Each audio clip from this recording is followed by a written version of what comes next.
Absolutely cannot complain about that. Hello, everybody. Welcome to the stream. It's the first stream that I've been on my channel after promotion was officially confirmed yesterday when we played against Stoke, pummeled them 6-0, and then just sort of waited and waited and waited and waited because we knew that the inevitable would happen. We knew that it would happen at some point later in that very day. We knew that at some point these were going to be the scenes. And it came. And it was so nice. And that video that I've played just there is in my vlog that I did earlier, which it was great fun. And I tried to get the sort of idea of how good of a vibe it was across from like video to reality. So I hope that worked. But this is why throughout the season, whenever I've been having a conversation with anyone and whenever anyone's been like, how are you feeling, Joe? Is it going to happen? This is why I've been an optimist throughout, because so much of this has been, we've slipped up, it could be done. And this is the season where we get to be happy about how things are going. And that's what I've been leaning on so hard. And I would also like to, before I dive into it, thank the channel sponsor, who I've forgotten to do a read for in the vlog for obvious reasons. So it's Match Bingo. It's a new way to watch football. You can get a bingo card alongside the football match. You get a cash prize for a line, for 2 lines, for a full house. And if you do so, fantastic. But be gamble aware. Only play if you are 18 plus. There's a gamble aware link down below, as is there a link to the charity match website where you can get tickets for the Leeds Creator Cup, and ideally there will be scenes such as this one when the mighty Yorkshire Whites win this match. That's the dream, and it's going to happen. But again, thank you much, Bingo, massively appreciated. But let's have a little bit of a conversation, because I think it is going to be good fun to have a little bit of a chat with absolutely everyone, to answer questions, to just have a good natter and a good discussion. It's not going to be a super long one, because at past, Joe is streaming the View podcast, and I'm going to do a big redirect over in that general direction, which is going to be absolutely lovely jubbly. Yeah. This stream is more of a how is everyone else feeling rather than how am I feeling, because I know how I'm feeling and you guys know how I'm feeling. Vindicated is one way of putting it, but the vlog sort of sums it all up. Thank you very much, Baby Zebra Games moderating, for popping in the links that I have forgotten to this point. Thank you very much. But yeah, I'm going to hop into the chat. Gavin James asks, do you think Junior stays with some of the posting his partners have been posting? What? I didn't know Junior had been posting anything. Don't spook me like this. Also, I'm a big fan of the fact that the cold that I've got right now has not only hit me as a cold, but it is now, like, because of the amount I had to, like, blow my nose and stuff, it made this bit of skin, like, red raw, and I think I've got a cold sore sneaking in. So if anyone spots that, please don't be mean about it. I am already self-conscious about it. So there we go. Oh, thank you very much. From my favorite moderator. To be clear, that's my wife. At least I hope so, unless it's someone who's just got on the exact same account. Let's have a look. You got Furpo being very, very, very happy. Ideally, this means sticking around. And you have Junior Furpo's wife, Premier League, here we come. This makes me think he's staying, and if he's staying, I get to be happy, because I very much want him to. Junior Furpo, who I am completely aware will not necessarily be of the level.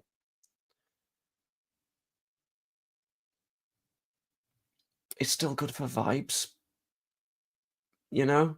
Like, as much as Junior Firpo isn't necessarily going to be the most technically proficient defender, or he's not going to be... I don't know. But he's going to make me feel good, you know?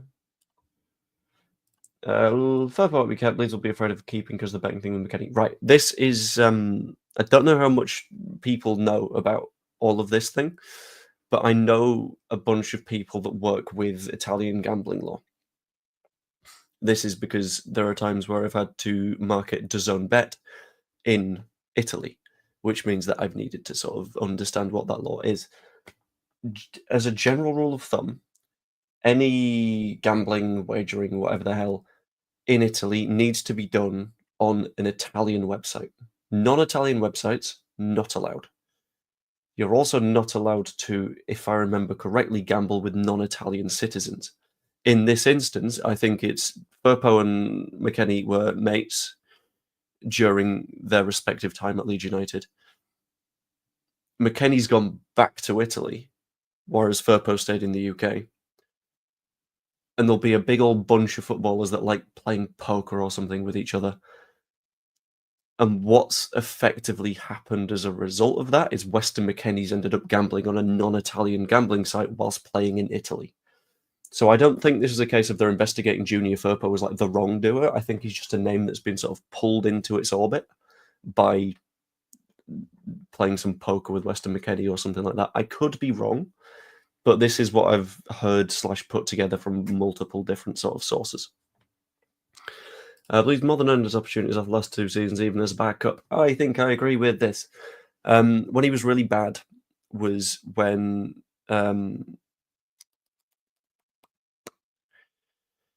the bad era of Junior Firpo was when he couldn't get his fitness back. But since then, he's had plenty of time to play his way into form, and he seems to be looking significantly better, and he's more comfortable in his running and all that kind of stuff. And he's more comfortable in a system.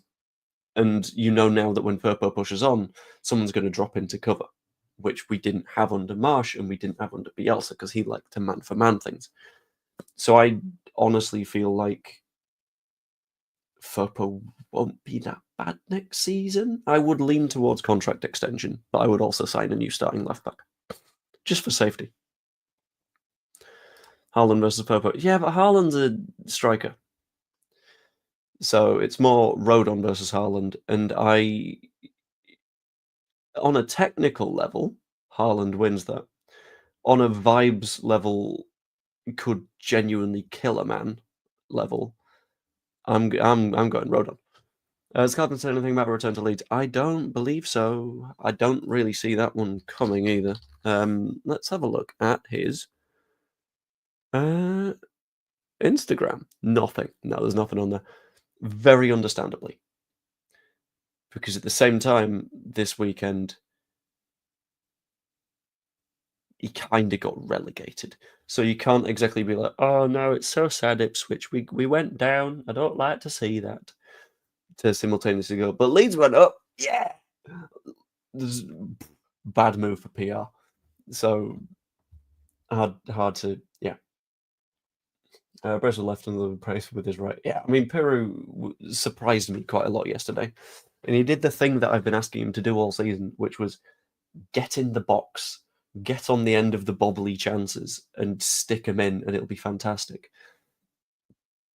And if he can do that more, I wouldn't mind him in the Premier League. But it's just a case of him doing that, you know. It was lovely seeing you too, Dave. I reckon we do win the title. It's a shame that it wasn't a draw between Burnley and Sheffield United yesterday, though, because that means we could have secured the title next week if results landed our way. As it is, unless Burnley lose, which, I mean, they could lose, then we don't, secure it. Like, if we win, Burnley lose, sure, we're 3 points clear at the top with a match left and we're vastly clear on goal difference, but mathematically it's not done, which means that we don't get to lift a nice shiny trophy at Elland Road. But I don't know. It would be very, very nice to, for whatever planned, vibes are going on, like a parade, like anything like that. It's going to be lovely. I'm very excited. I'm very happy. And now Leeds has been 100% promoted. Leeds can invest in better players for the positions we need them in. Absolutely, we can. This is a fun part about not spending money in January. It can be absolutely terrifying, but at the same time, you saved your money, and we've gone up anyway. 1 second.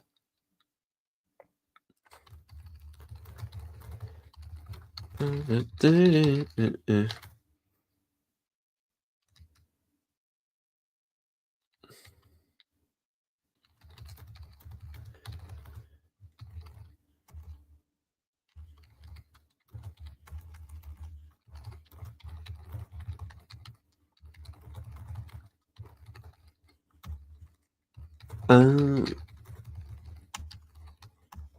mind, I've been stupid. Right, fixed. Hey man, socially friendly in Greece. If we are only allowed to sign for one position next season, where would you spend the money? Oh. Okay. This is where it gets interesting, right? Because you've got options. You've got several decisions. So goalkeeper is one that is a very, very arguable conversation to have. But I reckon Darlow is a decent enough standard to do that in the Premier League. Maybe not to a top tier, but he's a very, very solid player. He's changed my opinion in the past couple of weeks. So I wouldn't do goalkeeper. I wouldn't do centre back, just because in theory we've got depth there, and I think there'd be more important positions. I wouldn't touch the wings. Right back, I think would be fine. Central midfield, we're all right. For me, it's a 10 or a 9. 10. I'm going 10. That's what I'll say. Yeah, number 10. It's a tricky question though. If we have to spend all the money in one place, yeah, number 10, because they can manipulate so much of what happens in a game of football. And a decent number 10 doesn't just play in the 10 either. They can play on the flanks. They can play in a sort of 8 role. They can fill in at 9. It depends on win the league. I'm 100% behind them. I think so too. I think the funniest possible version of the situation now is Burnley comes second place in the Championship after somehow managing to get 100 points with a goal difference of about 50 and still not winning the title. That is the funniest possible order of events, which is spectacular, delicious, wonderful, lovely, tasty, yum. It said that a lot when 49ers were saving money till January, hence Farke was offered loans.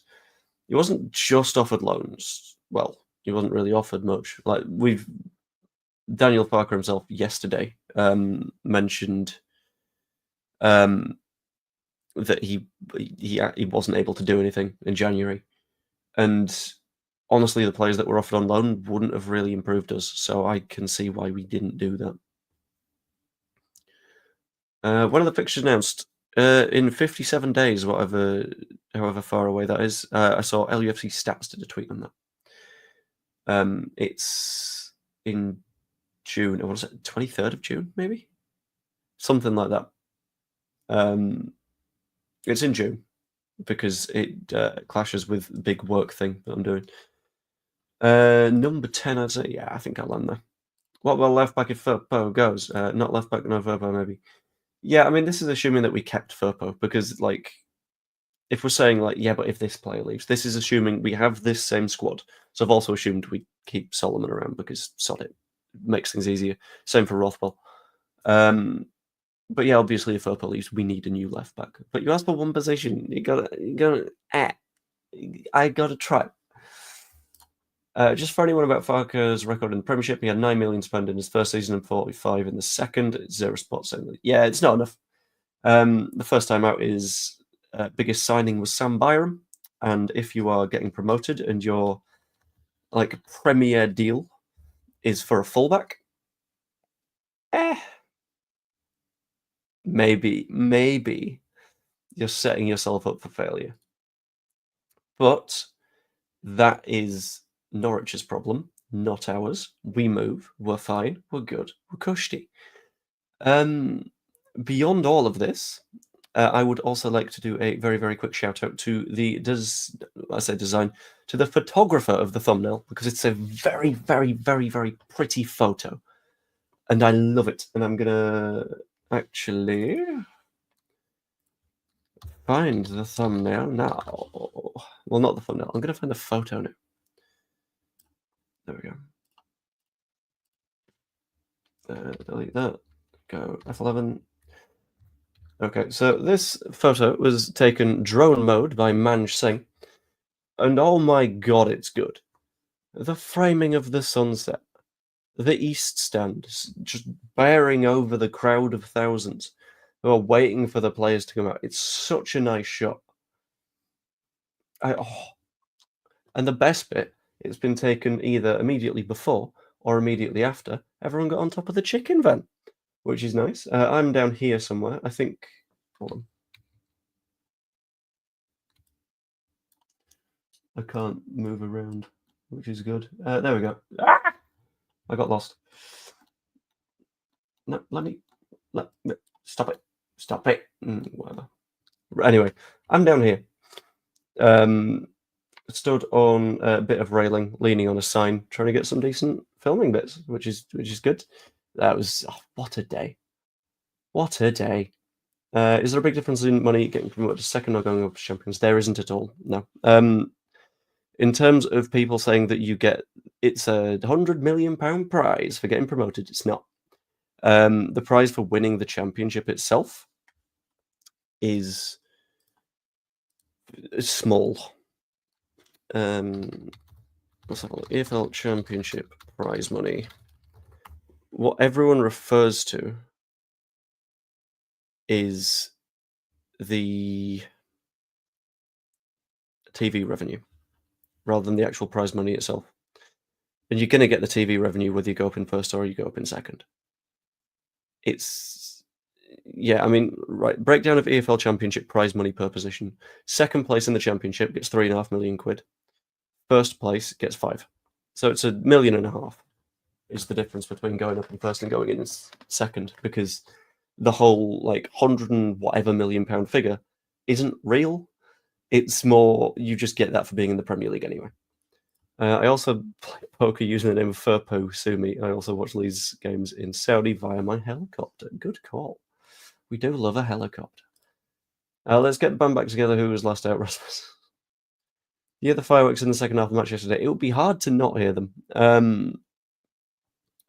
I think they were set off outside the east stand, is my guess, because they sounded like they were sort of the opposite side of the ground from us, but east. I don't know. It was a bit southeast cornery, I think, but very nice either way. Farke bought for 8 when promoted to the Premier League, got relegated and sold for 40, got promoted again, same players for a net loss of £25 million. Didn't get any backing the Solbundia after promotion. Yes, this is why I think it's very good we're in a strong financial position. And I think we're in a spot to make some very, very good buys. And if we do, then I can be very, very happy with it.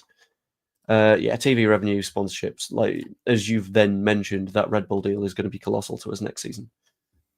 Because the amount of money we'll be getting from Red Bull, not just now, but going forwards, because you don't buy an ownership chunk of a club if you're not intending to stick around as a sponsor for an extended period of time.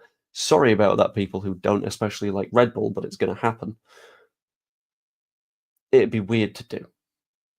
So that's why I'm very much in a spot of cool, I'm happy with this. Getting Red Bull in is not only one of the biggest names in sports sponsorship, it's a long-term thing. So it all makes sense. That was me. That was you. Where was it? If I'm guessing, in fact, I'm going to do the screen share again. If I had to make a guess, were you? I'm just going to make sure you can see my cursor. We were round the Bremner statue sort of area, because I'm all the way over here. I'm the west end of the north stand, so I'm back here somewhere. But it sounded over here, is my guess. But let me know. Like you're calling it the fuck out guys on Just Channel earlier. I just... If you're gonna give anyone 5 minutes of credit right now, you can give it to the guy that's gotten us promoted and broken a good few records whilst doing it. I am gonna open a spreadsheet because I like my spreadsheets. You guys know I like my spreadsheets. It'd be weird if I didn't at this point. But I have put together a spreadsheet specifically for the purposes of dunking as of late. So let's go over here. Let's bring up this spreadsheet to share this tab instead. And let us go F11 to full size it. Okay, so zoom in a touch as well, just to make sure that everything works fine. Nice. So I'm going to get to it in a moment because Sean is saying more words. Leeds had a good mention on German TV news tonight. Daniel Farke connection. That's nice. I like it. He was offered a goalkeeper, which any keeper would be better than Mez. Yeah, but we're playing Darlow now, so it's okay, and we got promoted anyway. Arch could have been a good bench option. They're better than Bamford or Joseph right now. Bamford's been great, like, towards the end of the season. I know that there's the whole, Joe's got an agenda thing. Fair enough. I like Patrick Bamford. I'm never going to deny this. But come on. He's been genuinely fairly decent. Gelded Road Tunnel Roundabout. Oh. Okay. Not what I expected. Just putting it out there, Bundy is available for 50 million. I thought you just moved. Okay, Dan Moyle with spreadsheets. Right, okay, you've summoned the spreadsheet. So thank you very much for that one, Sean. You've asked for this. So my spreadsheet, which has many data, that I've stolen from LUFC data. I'll be completely clear. Full credit to them. I copied it, I pasted it, and we're here now. Shall we go by points gained in any given season? And to be kind to the people that are like, yeah, but under Reeve, you only got 2 points for a win. I've adjusted for it to sort of make it more representative of who's got the most wins, draws, losses, who's actually earned the most points in terms of results. Would you look at that? 24-25 is on top. It's good to see. If you have a look at wins, as another example, second most all-time of the club. If we win our remaining 2 matches, then it will be the most wins a club has had in any given season. Shall we go to losses? Sort Z to A. No, I need to sort A to Z because I've got that the wrong way around.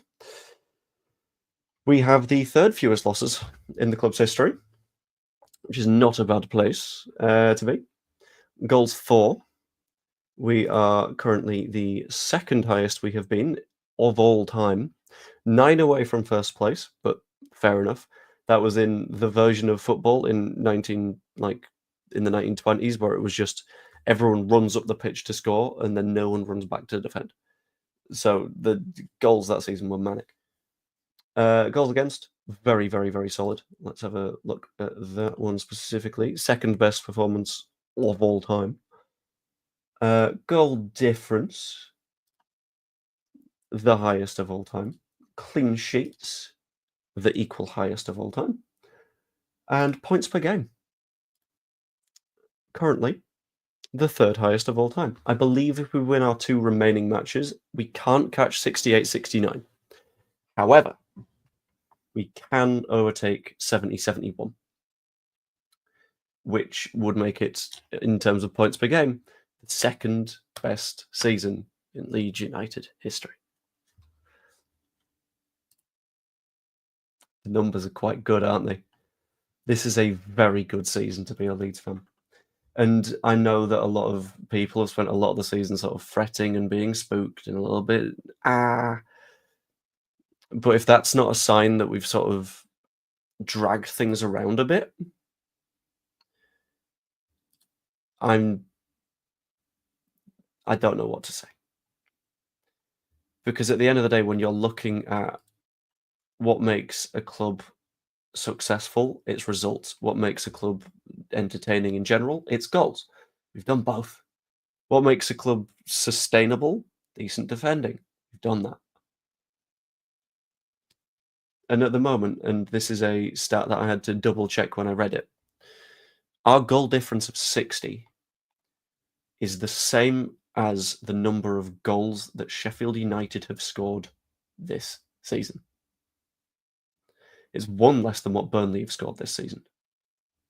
And that is taking all of the goals against us away. We would have still scored the same as Sheffield United, which is obscene. It is ridiculous. I've got no idea how, but it's madness. Anyone notice Ilan wasn't in the team photo on the pitch? I've not seen the team photo on the pitch. I saw him in the background of some celebration-y videos. I've not seen the picture, though. But I will have a look about. I do feel like he's on his way out in the summer no matter what. Like, I was having a conversation with someone who knows that is happening. And if it doesn't, then it's very, very surprising, or there's been no actual interest for him. But yeah, I think he's on the way out, and maybe that makes it harder to be part of the whole bump-in celebrations kind of vibe. Carl, hope you're well. Let's not forget it's speculated that 49 stepped in to correct the Melia situation.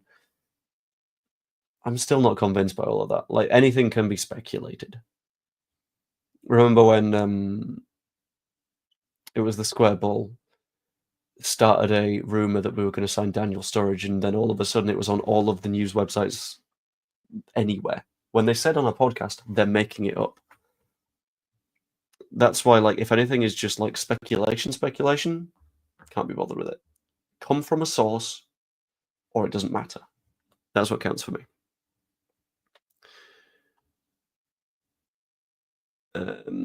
Yes, I am. Avagrassi could have had a better record with his squad. Absolute bollocks. No. Because we all wear our heart on our sleeves and we love this club. We want what's best for it going forward. It's hard when things aren't going away. How do you mean when things aren't going away? Do you mean our way? I don't know. But I kind of say that, yeah. It's people being protective of the thing that they love, and I understand that. But sometimes it's best to be protective of it whilst recognizing that its current direction is also fine. Its current direction is all good. Did you take into the account we're not in the Premier League? Yes, I did. You know our fourth best season of all time? It was 1963-64 when we're in Division 2. No one's going to take that promotion away from Don Revie, are they? No. And everyone will say, yeah, but we got good players, and that's why Farke went up. That was the start of the generation for... That was the boys part of the Revie boys. Come on. Like, that was the beginning of Don Revie doing his thing. So that means you can't exactly discount championship seasons, because at the end of the day, your squad isn't a Premier League squad still, because I promise you, you are going to say at some point this summer, or you may have probably already said already, if we don't sign anyone, we'll come straight back down. Well, it's not a Premier League squad then. And he's done it in one of the toughest championships to do it in, because there will be at least 3 teams on 90 points. What are Sheffield United on, actually? Unless, like I say this, I don't know what Sheffield United have right now. 86. They'll probably get to 90. But, like, if we get to 100 points and we end up winning the league on goal difference, then in that case, fair enough. Like, you can only play what's against you. Some of us have seen our best team lineups in our history to compare European victories and English League titles to Farke's achievements is childish nonsense. But it's the context, right? Because, yeah, sure, you have seen the best team lineups in our history, but everything has changed around that. We've gone through an era in which the club nearly collapsed and died. And let's be honest, we're still recovering from that, because the initial recovery happened with an Italian millionaire that didn't have the money to fund the club. And then that pushed us back again, because Victor Orta and his loan clauses. So, sure, we have had the highest of highs, but we can recognize that within the context, this is still pretty damn big. And you're saying, like, comparing it to Daniel Farke's accomplishments is childish nonsense, whatever. You can only play what's in front of you. And I feel like getting the most. Hold on, I've got to double check this again just to make sure I got the stats right. There we are. Getting what is currently the second highest number of wins in the club's history. That ain't bad going. With only 4 defeats. Come on. You're allowed to be happy a little bit. Joe, first 3 signings and positions. Number 10. I'm not going to put name on number 10 because in a few minutes I'm going to record a video about a number 10 we have a very, very heavy link with. It's a very, very interesting link as well. Then a 9, ideally in the Pat Bamford but able to finish mould. Oh, then it's a left back or it's a keeper.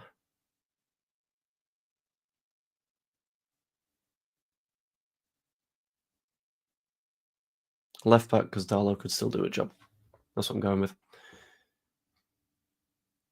Kilgallen wanted Burris Hammers, so Farke will get the sack. That's not where you're going. Yeah, I mean, you should just want what's best for the club. That'll give them points for me. Can't take Somerville, return Archie, and not think it's going to have an effect. Farke's done excellent. Yeah, like everyone was saying last season, he had the best squad, etc. He did, absolutely. And then half that squad disappeared. So having the best squad now is because he's built that squad. And either you do want to say he's got the best squad or you don't, but if he does, then give him credit for building it. And if he doesn't, then he's managed a pretty damn not that clear at the top squad. It's been a great season, some outstanding performances, and mostly been exciting to watch. And luckily for those who don't live near Leeds, nearly all games on live. Absolutely. And next season, it will be a lot easier to watch us as well, because the Premier League televise basically everything. Thank you, Premier League. You buggers. Right, I'm just going to save that quickly. I'm going to catch up with the comments, and then I am going to bring the stream to a close and redirect everyone over to Jer's stream, because I think it's going to be quite nice. I think Farke will do a better job than Ange at Spurs. Absolutely, I hope so. Still a lot of people not giving Farke the respect and praise he deserves. Head shakes in disbelief. I think once we've won the title, it might start like changing minds.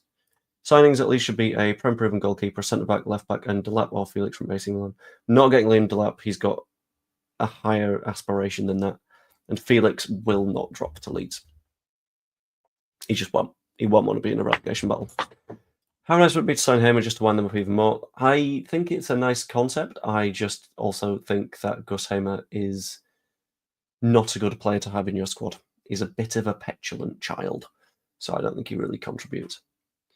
Rodrigo de Paul's being floated around, probably best, but still an interesting name. That feels like people just thinking up a name from the last time you went up and sticking to it. That one doesn't feel right. Go enjoy this. The hard work starts now. Absolutely, it does. We will ask the question. I just don't see it happening. Don't want any players from the 3 relegated teams or any of the Champions teams that haven't gone up. I would have to have more of a think on that positionally, because a lot of them maybe just don't fit the systems that they're playing in. There's decent players in those sides. It's just typically poor management. Best thing about going up, no more Andy Hinchcliffe. Absolutely. Potato indeed. And Ryan Kent is back on. Before I bring the stream to a close, I'm just going to say the link to the Leeds Creator Cup website is down below. If you are considering getting a ticket at any point, please do so as soon as possible, because it is a limited run of tickets, and I want to make sure that if anyone wants to be there, they've got the opportunity and doesn't end up needing to buy on the door, because we can't guarantee we can do that. But at the same time, if we get enough people buying early, we can potentially open the top stand. You never know. There's also my link to Match Bingo down there. you can also give that a quick look. That'd be lovely as well. And yeah, what I'm going to do is I'm trying to think of a good raiding message. What do we do?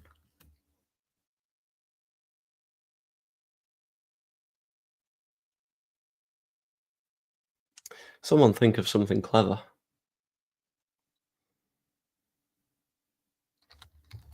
You know what? That's a nice pun. When we're going over and raiding, let's go with Blackburn Raiders because it's like Blackburn Rovers, but we're doing a raid. It's fantastic. Or pigeon, anything. Go for it. Great stuff, Joe B. Keeping me on my toes. I always intend to. There we go. It's either this or you're just shouting pigeon raid, whatever you fancy. We'll link to KDB. That's not happening. Finally got the tickets to the charity match. Fantastic. Anyone that hasn't, go for it. That'd be massively appreciated. I'm going to bring the stream to a close now. It's going to automatically ping you over to Joe's channel. So I will see you over there. Not on the stream, but I'll be there. And yeah, hope you enjoyed. I will see you later. Toodaloo, gang.